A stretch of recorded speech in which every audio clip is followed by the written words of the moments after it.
You are listening to the Keep the Weight Off podcast with Dr. Angela and Marshall, episode number 143. Welcome to the Keep the Weight Off podcast, where we bust all the dieting myths and discover not just how to lose weight, but more importantly, how to keep it off. We go way beyond the food, and we use science and psychology to give you strategies that work. And now your host, Dr. Angela Zechmann. All right. Hey, everyone, and welcome back to the podcast this week. We're recording this the Monday after Thanksgiving. So I have to ask you, Marshall, how was your Thanksgiving holiday? I saw that amazing charcuterie board that you made. It looked awesome. So for our listeners, she posted photos of her board in Sugar and Flour Busters Society, and the other members posted photos of their boards too. It's been a real thing. So much creativity. So how'd it go, Marshall? Oh my gosh, it turned out, I bought way too much stuff for it. So we sort of settled on the simpler stuff. But no, we had so much fun. And I thought it was so great that people contributed to the post and showed me what they had made. Yeah, it just made it a lot more fun this year. So it was great. Our whole holiday went fantastic. It was wonderful. And you were saying that it was like one of the first times that you guys weren't all totally focused on food. Yeah, So I talked about that before. I had a plan and we stuck to the plan, and it turned out fantastic. I didn't overeat like I usually do, wasn't focused on the food, spent more time focusing on, what I did though was, remember when you talking about all the things that you appreciate about the people that were coming before you come in, and just get like a real attitude of gratitude. Yeah. So I did that, and I just thought everything I don't know, the whole mindset was different this year. Yeah. Oh, it really makes such a huge difference. It makes a huge difference. Yeah. Thank you for that. And thank you for that information, because it really helped me a lot. Yay. Well, we have a special surprise today. We do. We have a special guest, and her name is Dr. Margo Newell-Eggert. And she's a member of Empowered Weight Loss. And she's had some really interesting experiences traveling, being with family, being with friends, and experiences with food pushers. And so we thought it would be great to discuss this on the podcast, like get some new perspectives on all of this. It's great.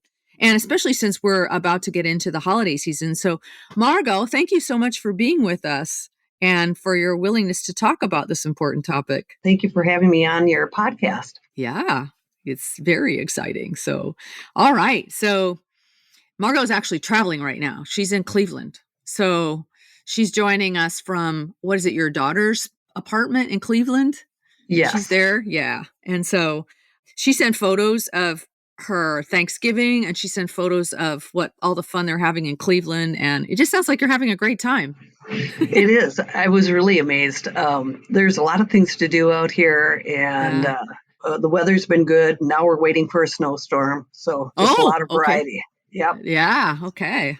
Well, I used to live in Akron, so I've spent like 5 years there while we were in training. So that was decades ago now, but I do remember, I have fond memories of that whole area of the country. So it's great. All right. So Margo, tell us what kinds of situations that you've run into and how you've handled it. Well, that's a great question, because I've sort of had a plethora of different situations that have come up. And tell everybody a little bit about yourself. Like, what's your background? What's food been like in your life up until now? And just tell us everything. Okay. All right. I'd be glad to. Okay. So I have been my entire life, I recall being on one weight loss program after another. Yeah. Like, I think in junior high, probably high school, I started being on a program. And, through the years, on and off, I'd be on a different program, and I would always set as a goal a number on the scale. Mm-hmm. And the whole emphasis was just, I've got to lose that weight. Yeah. And there was nothing but that goal. And then I would either make the goal or I didn't, but then I always would gain more back. Mm-hmm. And it was getting a little frightening, because in these later years, I was gaining more and more weight, and I was pre-diabetic, becoming a diabetic. And so... Can I ask you a question? Yes. So my question is, you're a medical doctor. Yes. And so what was going through your mind as you were having this struggle? Like, as a medical doctor, when I was having this struggle, I was thinking, why can't I get this figured out? Like, what the heck's wrong with me? You know, like, why is food such a big issue for me?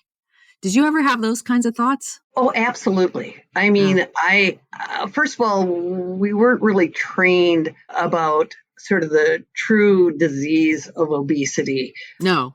And so, I would say to the patients the same things that I would say to myself, which wasn't really working, which was like, eat less and work harder. Mm-hmm. Yeah. and then I really thought I was being a really excellent doctor because I'd like try to find them some app that they could, record what they were eating just to follow the calories in and out. Yeah. And so then it was like a lot of self-doubt and where's my willpower? And, yes. And then there was sort of this fear too, because I am wrapping down my career and it was like, oh my gosh, this is what retirement's going to look like. And, my joints ached and I don't want to sound like Wendy Weiner, but it was just like I was, really, really overweight and everything ached and hurt. And it was like, wow, this isn't what I worked my whole life for, is to be sitting in a recliner, Right. Yeah. So it was discouraging. Let's just put it frankly, it was pretty discouraging. Yeah. And then it took one of my girlfriends had been to your program. And so I talked with her and I was like, oh, that's right. It seems like her,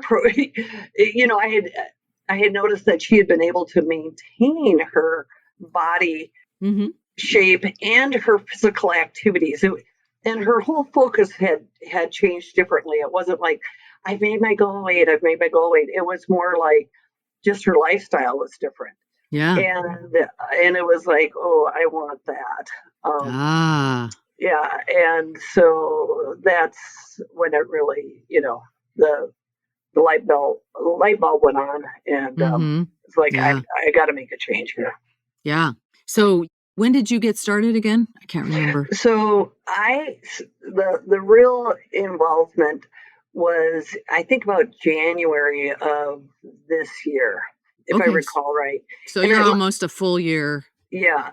And I can't remember what came first, but I think what I did is I found out about your podcast and I don't know why, but I started with your podcast number one and because I wanted to get the building blocks and start learning and get educated. And I also realized that in discussion, you and Michelle were very human. And you really put the thing of like, we're real people and you need to be good to yourselves and forgiving to yourselves. And you also have to be accountable to yourselves. It's like it's the full package here. And then I got one of my coworkers and we did the Done with the Dieting 30-day boot camp. And that was really good. And I think when I would go on to, Marshall can get a pat on her back because I would get onto the Facebook group and ask absolutely, in retrospect, idiotic questions. And like one was like, sort of like, how can I get it so that I can still get as many, sugar teaspoons as possible per day, but as, what I mean, all this thing. And then she's like, because I wasn't getting enough in, quote unquote. And she's like, well, why do you want to do that? It was like, oh, now I think I'm starting to get it. And then after I sort of learned the P's and Q's as far as, how do you set up the type of foods to eat and the proportions. And the biggest thing that saved me, especially being a gal that's been working or meal planning and all of that, was being able to get access to your wonderful recipes, including even the grocery lists. I mean, it's just like, it's like it makes it much more easier, and the recipes aren't extremely difficult, and they're very good. And so that was very helpful. But well, so for our listeners, I just want you guys to know that's all part of the online membership that's Empowered Weight Loss. So yeah.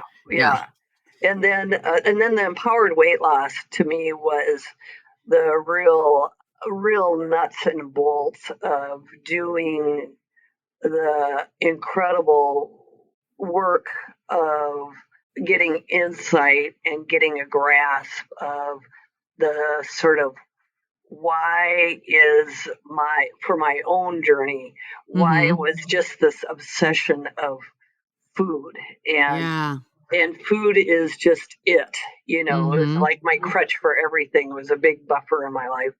And just like, I'll give you an example. You talked about the charcuterie tray. I remember the first time I had seen one, I was at one of my girlfriend's house. And she had said, oh, yeah, all you do, Margo, is you just, for dinner tonight, everybody just sort of noshes throughout the night on it and, just enjoy yourself. And it was like, oh, my gosh, I have to stay out of this room, because I had all I wanted to do was just eat nonstop. And everybody else I saw would take one or two things and just sort of enjoy it and gab and talk. And I wanted to just put the whole board onto my hand. You know what I mean? and the reason it hit is because when we came out here, my daughter had a board, and I did what other people do. You just sort of pace yourself and you enjoy a couple things, and so it was like, wow, I've come a long way. Yeah. Wow. That's awesome. I love that. Yeah. So there's been a lot of tools learned. Great. So tell us about how you've used your tools when you've been in situations where there are people around and they want you to eat. Right. So it's sort of like you can have the safety of your own home. And that's one thing, when you get going in that, it's always helpful, to sort of purge the house of your sugar and flours and all that. But then all of a sudden you can be in situations where you're at a family's home or a friend's house, or you're just out of town, and, your best friend is the, hotel, and you go down to the breakfast, and there's nothing that's going to work. You know what I mean? Yeah. And you've got to sort of navigate how you're going to work through it. So I guess what I do is I sort of think of the food. I have to plan ahead. And if I know that the complimentary free breakfast at the hotel I'm going to be at, or if I'm going to be at a friend's house or kid's house or whatever, I'm just forward enough to say, is it okay if I go to the grocery store, or could you pick up X, Y, and Z? Because this is typically what I do for breakfast. Okay.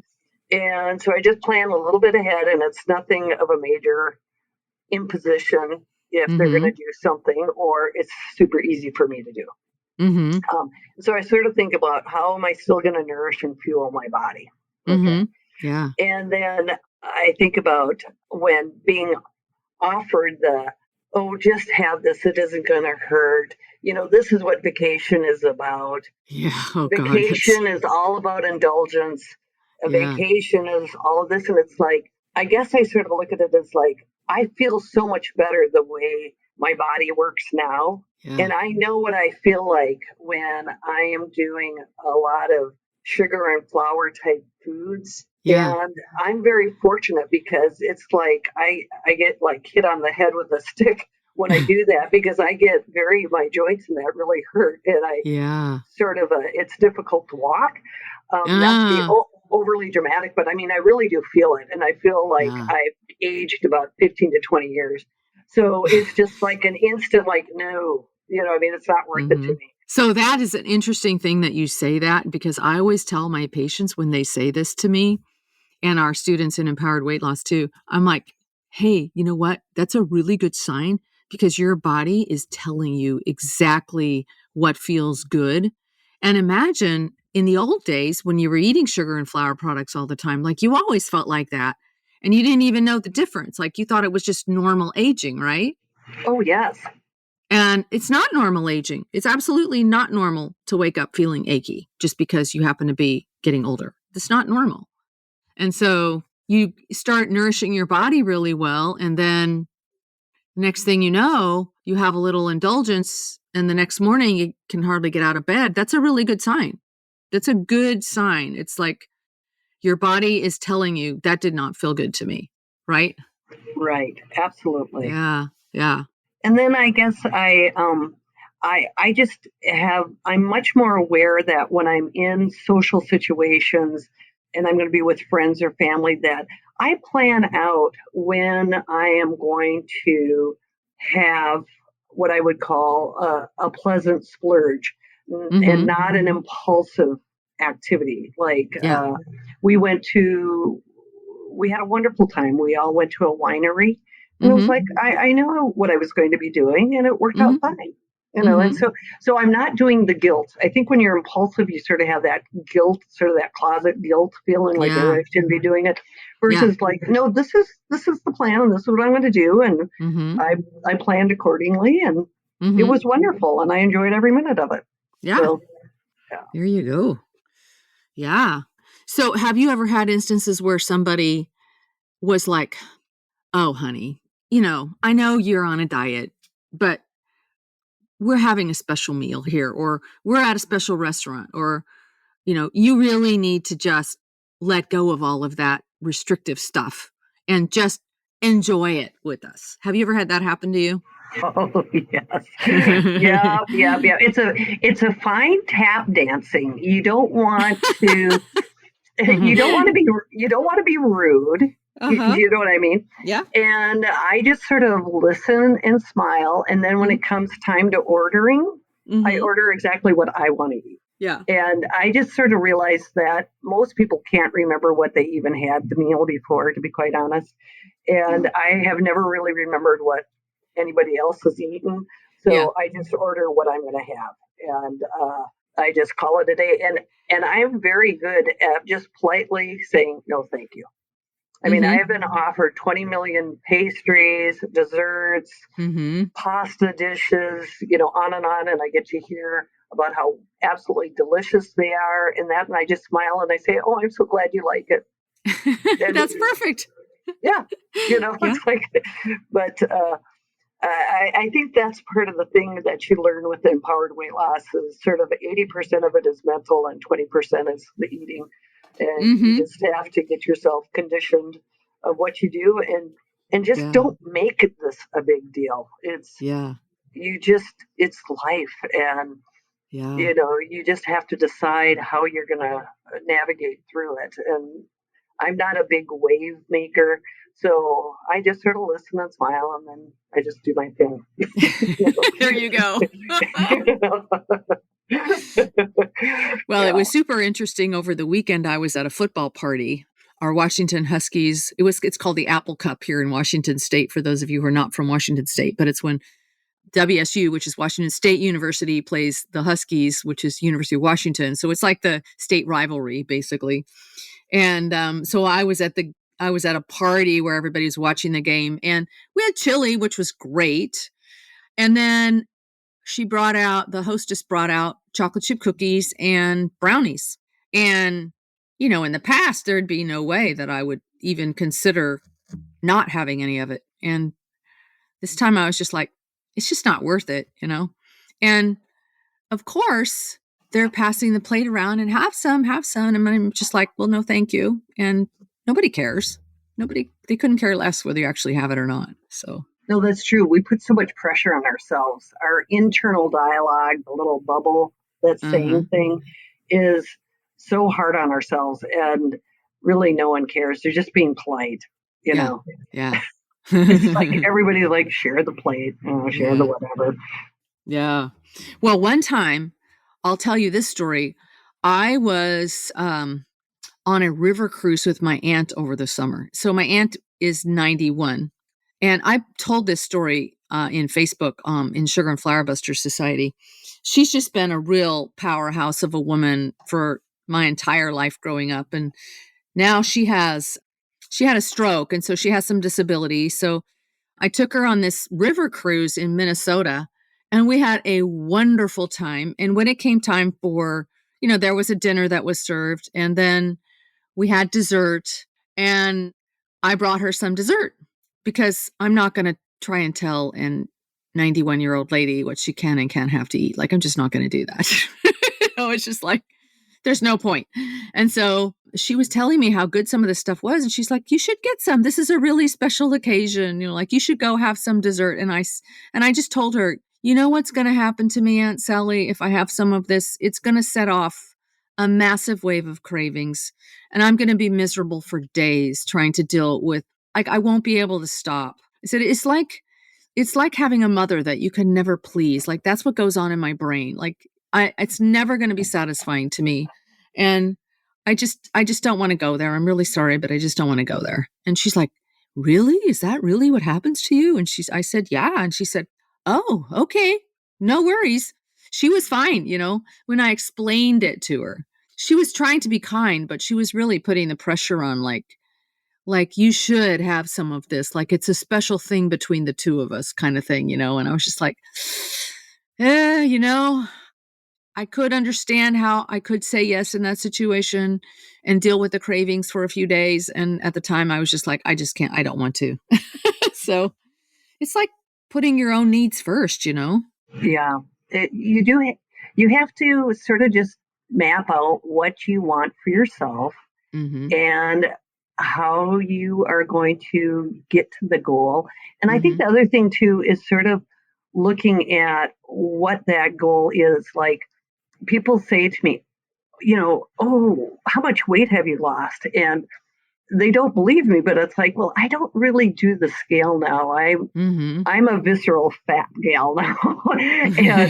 and they just look at me like, I'm a unicorn. So what do you mean when you say you're a visceral fat gal? Well, I go by my visceral fat count when I do my body composition. Yes. Okay.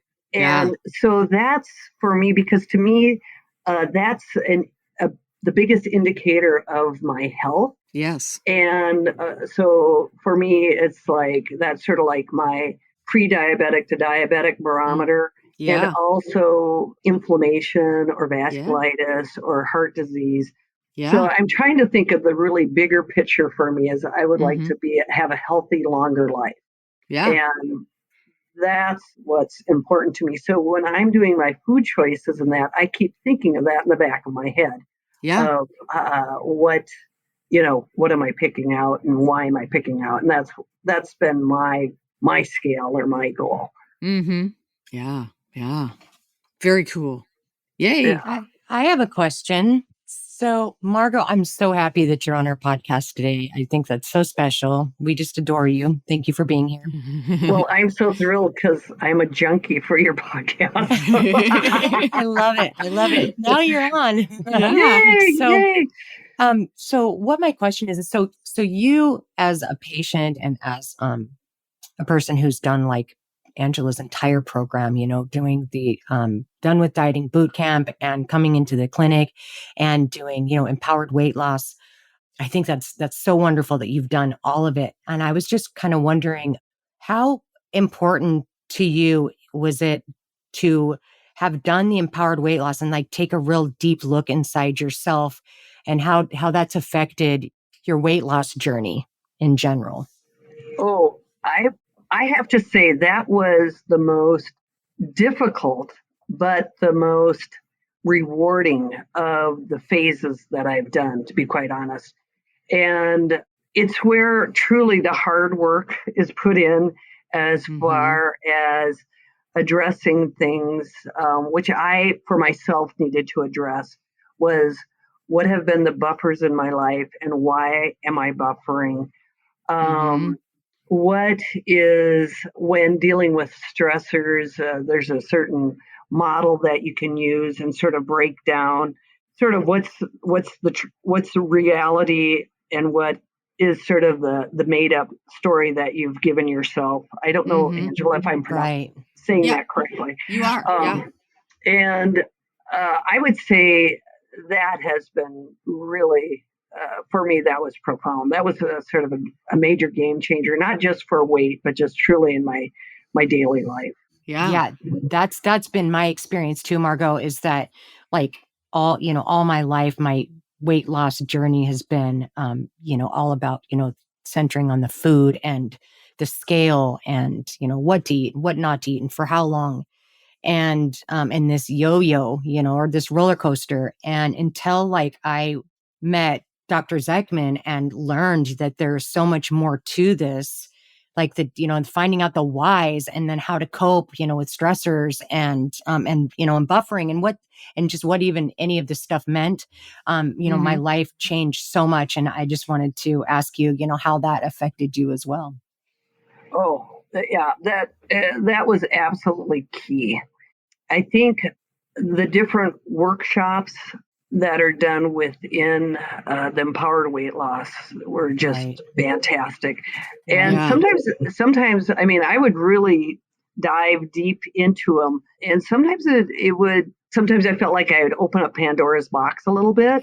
Right. Me too. Yeah. I mean, truthfully, it did. It was a little bit unsettling, but I feel like that was sort of good in that I worked through a lot of different things, and I don't want to sound like really woo-woo or whatever, but it really was helpful. And I think it helped center me, if that makes sense. Yeah. When I learned like the why of things, it really, really changed my life. Yeah. That's why I always say the journey to lasting weight loss is a journey of profound personal evolution, because when you become willing to open up that Pandora's box and find out what's really going on and why it is that you're using food to cope with emotions and what are these emotions, and you start paying attention to them, it can feel a little overwhelming at first, but there's a lot of support there so that you don't feel so alone and you're willing to move through it. And that's the key, that's really the key. So, right. Well, thank you for answering that for me. Thank you. Well, it's always great seeing you guys when I come into the office. It's great seeing you too. Yeah, we love it.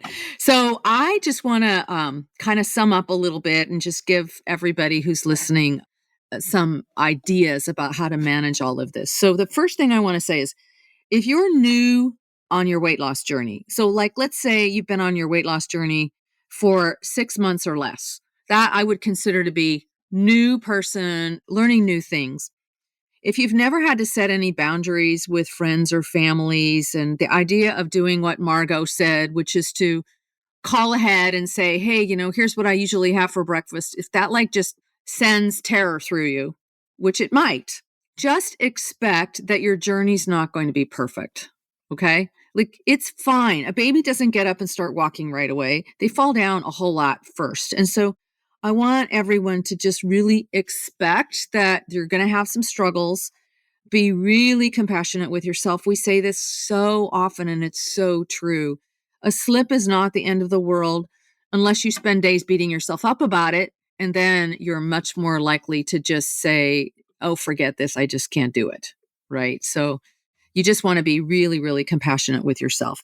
The second thing I want to say is that it really does take a lot of guts to set boundaries with people. It's not as easy for everybody as it would seem to be. So when you're letting people know ahead of time, if you have someone who's likely to bring cookies or holiday treats over, and you want to let them know politely that you've got health goals that you're working on and that you would prefer if they didn't bring food treats, like those are the kinds of things that can really feel terrifying. But you want to explain to yourself, like as you're talking to yourself about this, explain to yourself just how important this is, and explain to them that one of the most loving things that they can do for you is to make it easier for you to be a healthy, vibrant person. And I think if you phrase it like that, people are much more likely to understand. And that's what I did with my aunt. I said, if I eat this stuff, I'm going to be miserable for days. And she understood completely. So it was fine. The third thing that I want you to be thinking about as you're going through this is expect pushback from people. Expect people to say that one little indulgence isn't going to hurt. Expect them, usually one indulgence isn't going to hurt, except for those of us who have really special brains. Like our brains won't stop at one little indulgence. So it's like a gateway, So I have friends and relatives who just don't get this. And it's perfectly fine if people don't understand you. And this is really another one of the things that we teach in Empowered Weight Loss is you don't need the entire world to understand you in order to make the right choices for you. And that's one of life's greatest lessons is other people may never understand and they don't have to understand. You just do you and don't worry about what other people think.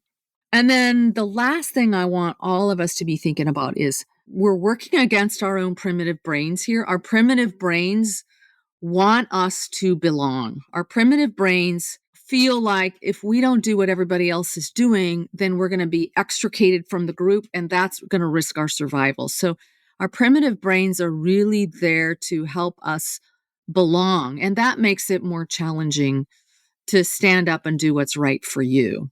So keep that in mind as you're working at navigating this holiday season. And if you make a choice that, you know what, I just don't want to do all the holiday candy and cookies. I don't want to have anything to do with this stuff. Expect your primitive brain to say, oh, but they're not going to like you. Just expect that and reassure your primitive brain, you know what? They really don't care. They'll be fine. It's going to be fine. Does that make sense? Yes, definitely. I've been there. Yep. Yeah. Margo, did you have anything else that you want to say that you didn't get a chance to say? No, I think we hit all the bases there. All right, great. Well, thanks for listening, everyone. That is our podcast for today. Margo, thank you so much for your willingness to share your real life experiences with everyone. I can't tell you how much that helps people to feel less alone. One of the things about obesity is that we feel alone in our journey. Remember all those years where you were dieting and losing and gaining and losing and gaining and how alone you felt. Marcelle's talked about how alone she felt. I felt totally alone when I was going through this stuff. It can feel like a very lonely journey. And to hear the experiences of other people who are going through exactly what you went through, it really helps because you're like, oh, I'm not the only one that has these struggles. So thank you so much. Yep, thank you so much for sharing your story with us, Margo. Well, you're welcome. And thank you for your program. Yeah. So I'd like to encourage everyone listening to just, make sure that you plan ahead for holiday parties and all the temptations that you're going to be encountering this season, and do your best to make deliberate choices. And then whatever happens, just resist the urge to beat yourself up. You'll be fine as long as you don't ever quit. Okay? So take care. Have a great week, and we'll see you all next week. Bye. All right. Goodbye, everybody. Goodbye. Hey, if you really want to lose weight and keep it off for good, your next step is to sign up for Dr. Angela's free weight loss course, where you're going to learn everything you need to get started on your weight loss journey the right way. Just head over to journeybeyondweightloss.com/free course to sign up. Also, it would be awesome if you could take a few moments and write a review on iTunes. Thanks, and we'll see you in Journey Beyond Weight Loss.